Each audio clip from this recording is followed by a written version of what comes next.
Army chief general Asim Munir کا کہنا ہے کہ پاکستان کے دشمن مذہبی، نسلی اور سیاسی کمزوریوں کو استعمال کرتے ہوئے دراڑیں ڈالنے پر تلے ہوئے ہیں۔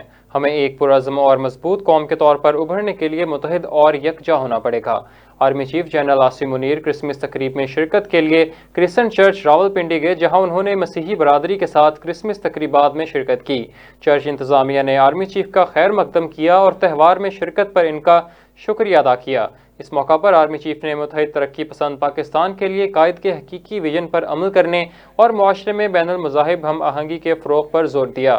Army chief general Asim Munir نے کہا کہ اسلام ہمیں امن اور دوستی کا سبق سکھاتا ہے۔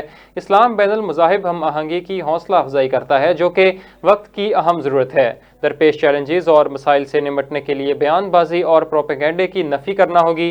آرمی چیف نے قائد اعظم کے 147ویں یوم پیدائش پر ان کے عظیم ویژن اور قیادت کو شاندار خراج تحسین پیش کیا۔ جنرل عاصم منیر نے 11 اگست 1947 کو دستور ساز اسمبلی سے خطاب کے دوران قائد کے تاریخی کلمات کا حوالہ دیا اور کہا کہ قائد اعظم نے فرمایا کہ آپ آزاد ہیں، آپ اپنے مندروں میں جانے کے لیے آزاد ہیں۔ قائد اعظم نے فرمایا کہ آپ ریاست پاکستان میں اپنی مساجد یا کسی دوسری عبادت گاہ میں جانے کے لیے آزاد ہیں۔